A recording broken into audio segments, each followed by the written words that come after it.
Hello friends, so today's topic is about radian and circles, very interesting.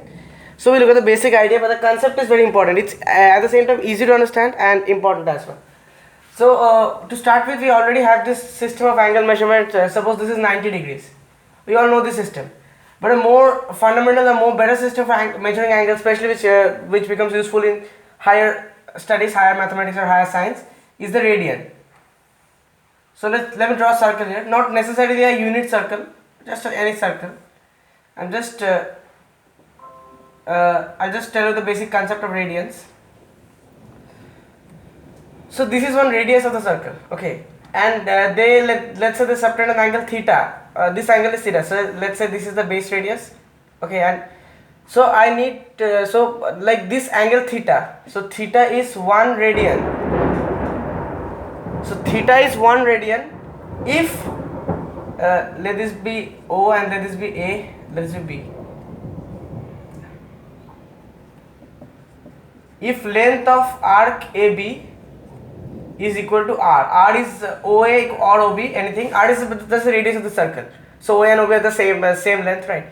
So if the length of this arc, that is AB, don't be confused. I am not saying that this line, not a straight line, the length of this arc. Suppose this is the arc, so if you stretch it open into a straight line and if you superimpose this radius line, say OA or OB, on the same line, so they will perfectly like lie on one another.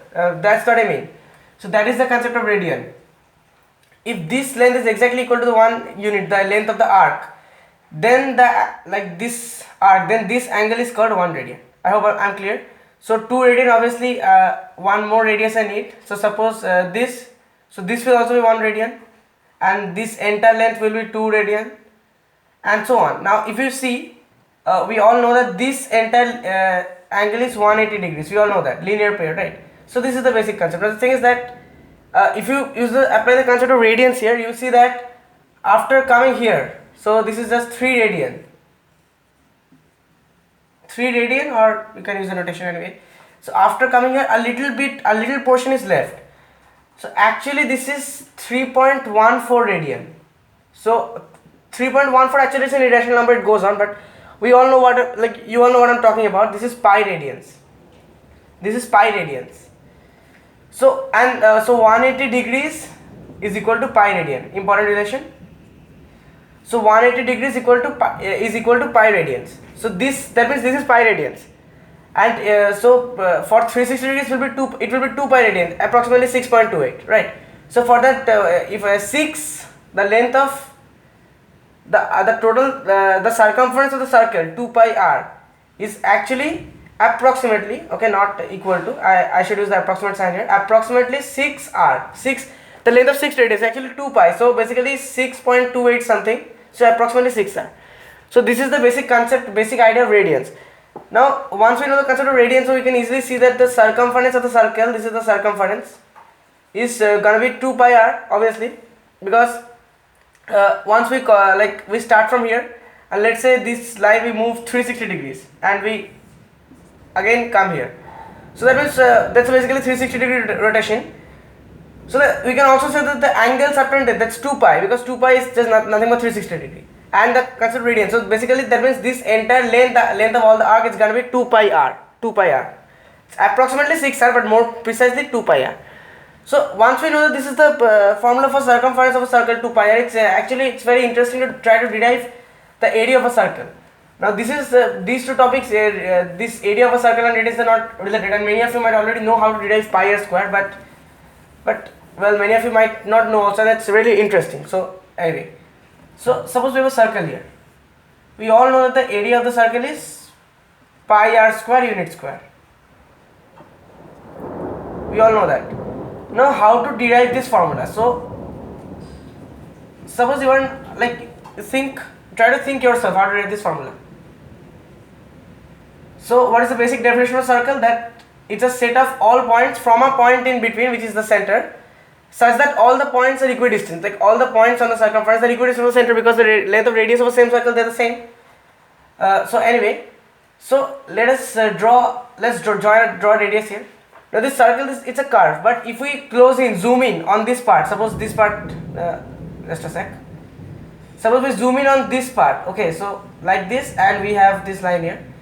So if you zoom in very closely, this can be approximated to a straight line, okay, and such that this is 90 degrees. Like if you draw a tangent here, that's the concept. Now you have to take a very small length for that, otherwise you can approximate as a straight line.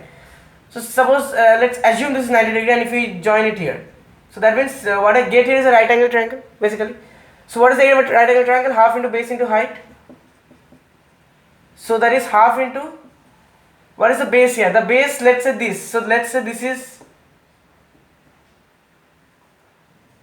so this part is the base. Let's say it's A. Half into A into height. What is the height? Height is this length. That's the radius itself, right? So actually, you try to understand the concept. Okay, see, this is a right angle triangle. The height and the hypotenuse are the same. Is this possible? No, that's not possible, because but here we're assuming that this angle to be infinitely small. So approximately they will superimpose the height and hypotenuse. Otherwise, if both height and hypotenuse are radius of the same circle, but they cannot be equal actually. Anyway, so into R is the radius. Okay. Similarly, you can draw another triangle. Yes. Now you assume this angle to be 90 degrees. You can draw another triangle, and now you assume this length to be B. So area will be half into B into R. This height will always remain R. So if you go on doing this for all the circle, and if you add up the areas of all the triangle, that will give you the area of the circle. So you can take half R common, right? See, in all the cases there will be half into base into height, and height for all the triangles will be the radius itself R. So you can take half R common, and what you get is A plus B plus C. Let's name it C. And by the way, if you till name it say till Z, you can't have a R here because R is already the radius. Anyway, I'm just making you understand the basic concept. So anyway, it doesn't matter. A plus B plus so on. Now this is A, this is B. So if you do this for all triangle, A plus B plus and so on, this will be just the circumference, which we already saw is 2 pi r. So that is half into r into 2 pi r. So these two and this two will cancel out to give us pi r square. It's a very intuitive way of looking at the situation. See, actually this is a wrong concept. We can't assume that this is a right angle triangle. Further, the length should be infinitely small. And anyway, in calculus, in modern mathematics, it's a very important concept, like in integral. So anyway, whenever we, for instance, the formal definition of derivatives, we assume the limit as x or whatever approaches 0, as del x approaches 0. So the less the base of the triangle, the smaller the base, the better the approximation will be. Anyway, it will always give us pi square. Let's look at one more way, and the second way is a very famous way. It was in case it was shown by Grant Sanderson in his YouTube channel 3 Blue 1 Brown. I'm a great fan of him, and that's a really nice channel. If you really want to understand maths, because maths is a way of maths teaches you how to look at the world in a different perspective, how to see the world newly. So maths is a very important subject, and 3 Blue 1 Brown channel is just about visualizing maths. So well, you should subscribe to the channel, and not just subscribe, you should follow the videos anyway. So I'm just showing that same concept here, okay, in short. So there is one more way to approximate the area of a circle. Let's say this is a circle. So you can divide this into smaller circles, concentric circles. Suppose you take a very small circle here, almost a dot. Then you draw a concentric circle. Concentric circle means same center, the radius will be different. Okay, like this. One more circle. One more circle. This will be very small. I'm just drawing it so you can understand. And yeah, like this is a freehand diagram. All these things will be equal anyway. Don't mind. I'm not very good at drawing circles without a compass. So if you let's say you take this, the first one. So you can open this up into a small rectangle. This rectangle can be curved into this circle, right? Like you can open this up. That's the concept. You have to visualize this, and further you need to go to 3 Blue 1 Brown. For visualization purpose, that channel is much better than my channel, obviously. Now if you take this circle, this part, the region I'm shading, okay, not the entire part. Suppose this part. So this looks something like this, right? So this shaded part you are taking, this is just empty, this is just a hole. So if you cut it see at this point here, and you can unfold it. If you unfold it, you basically get a rectangle. Say a rectangle, right? So what is the area of a rectangle? It's the length into the breadth. So see, basically in all the cases, the length of the rectangle is the circumference of the circle you are taking. In this case, the length of the rectangle will basically be this circumference of the circle you are taking. So in all the cases, the radii are different. In this case, the radius is not the same as in this case. So 2 pi r, here r is variable. That's the length of the rectangle. Into breadth, that will give the area of the rectangle. So what is the breadth in this case? So breadth, you see, basically, first of all let's name them. So first breadth, let's say it's x1, x2 and so on. So x1 plus x2 and so on till xn, where xn is the last piece of circle. Like you have to take up to n, because practically you can take up to infinite. You can divide the circle up to infinitely small slices, and you can take it practically. So like if you plot the graph, you see in the graph you can like you have done the bar graph concept, right? So in the graph you can plot these rectangles. Okay, the first rectangle, the second one will be a bit bigger, third one will be a bit bigger, and see this is not, it will rise slowly, not like this. So you see for smaller and so for instance let's draw some rectangles just for reference purpose, I mean just to make you understand the concept. So like this. Now these intervals are equal. Okay, I have drawn that it looks like this is greater than this. No, actually all these intervals are equal. Okay, by the way, why? Because this length they should be equal. Okay, into slices of the same width. So smaller this length, the better the approximation will be. As if you continue cutting, if you go on cutting it to smaller and smaller length, what you get in this graph is approximately a right angle triangle, like this.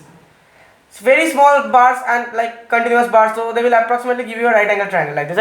You can visualize the basic thing, right? Now see in these rectangles, this is the length of the rectangle, which is just 2 pi r, which corresponds to 2 pi r. For instance, this y-axis is just the value of r. So when r is big, so the value of 2 pi will also be big. That means say this end circle, the end slice, the bigger rectangle. When r is small, say here, so the value will obviously be small. So you understand.